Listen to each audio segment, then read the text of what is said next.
여러분, 구독, 좋아요 눌러주세요. 시청자 여러분 안녕하십니까? 비즈니스투데이 조은주입니다. 1월 13일 뉴스 전해드립니다. 2019년 3월 김학의 전 법무차관의 불법 출금 및 은폐 의혹에 대검 진상조사단뿐 아니라 친정부 성향의 대검 간부들도 줄줄이 관여했다는 복수의 검찰 관계자들의 증언이 12일 나왔습니다. 조선일보에 따르면 김 전 차관 출금을 놓고 이규원 검사, 김태훈 과장, 기조부 연구관 간에 벌어진 일련의 상황은 당시 문찬석 기조부장에게는 뒤늦게 보고된 것으로 알려졌습니다. 문 부장은 김 전 차관 출국 금지 과정에 심각한 문제가 있는 것으로 판단하고 당시 연구관들에게 모든 과정을 기록해 놓으라고 지시했다고 전해졌습니다. 이와 관련해 한 검사장은 법무부의 입장 발표는 법적으로 아무 문제가 될 것이 없다는 수사 가이드라인을 준 것이라며 그런 만큼 이 사건은 특임검사를 임명해 다뤄야 한다고 밝혔습니다. 자동차 업계 최대 화제거리로 떠오른 현대차와 애플의 협업을 두고 현대차가 고민에 빠졌습니다.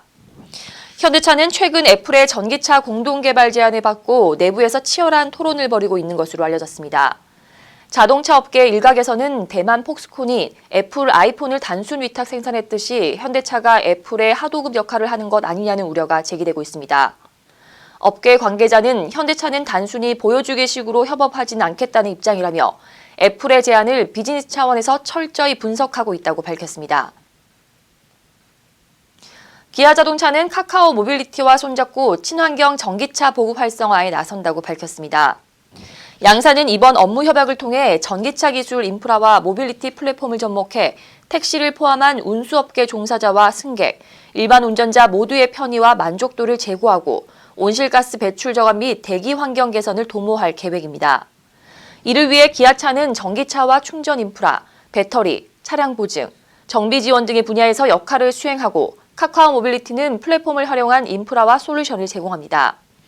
양사는 우선 택시업계에 전기차가 빠르게 보급 및 정착될 수 있도록 택시 사업자를 위한 전기택시 맞춤형 솔루션을 제공할 계획입니다. 현대자동차가 전용 전기차 브랜드 아이오닉의 첫 번째 모델 아이오닉5의 외부 티저 이미지를 최초로 공개했습니다. 아이오닉5는 현대차 그룹의 전기차 전용 플랫폼인 eGMP를 최초로 적용한 모델로 1회 충전으로 최대 500km 이상 주행할 수 있습니다. 현대차는 다음 달 온라인을 통해 아이오닉5의 실물을 최계 최초로 공개할 계획입니다. 현대 디자인 담당 이상엽 전무는 아이오닉5를 통해 기존에 볼 수 없었던 새로운 디자인 경험을 선사할 것이라며 아이오닉 브랜드는 전기차 디자인의 새로운 기준을 제시할 것이라고 말했습니다. 한화 에어로스페이스는 우주위성 기업 세트랙아이의 지분을 인수했습니다.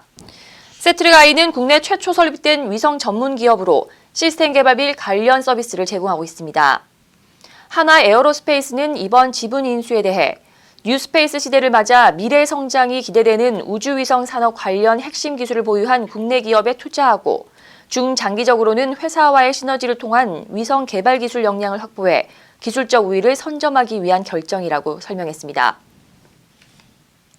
대한항공이 미국 비영리 단체 에이펙스의 평가에서 4년 연속 최고 등급인 5성급 항공사에 선정됐습니다.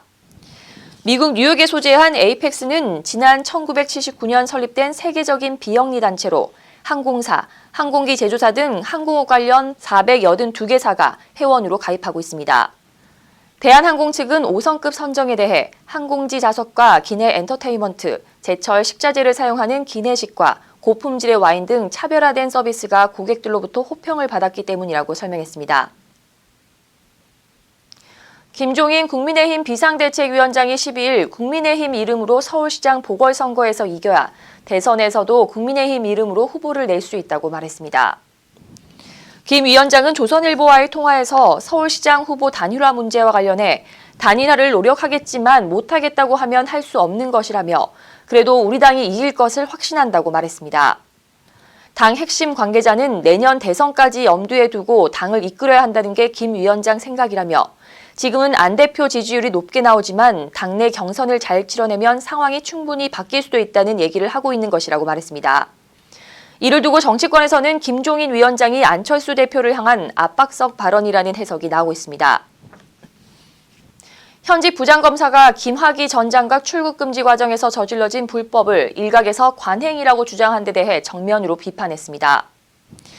정유미 부장검사는 10일 밤 자신의 페이스북에 검사들은 인권을 침해할 수 있는 수사 활동에 대해서는 매우 엄격하게 판단한다며 그 인권이 설령 때려 죽어도 시원찮을 인간들의 인권이라고 해도 마찬가지라고 적었습니다. 그는 임시번호 뒤 정식번호는 수사 관행이라는 주장을 언급한 뒤 적어도 내가 검찰에 몸담고 있던 20년간에는 그런 관행 같은 거는 있지도 않았다고 밝혔습니다. 이상 뉴스를 마칩니다. 시청해주신 여러분 고맙습니다.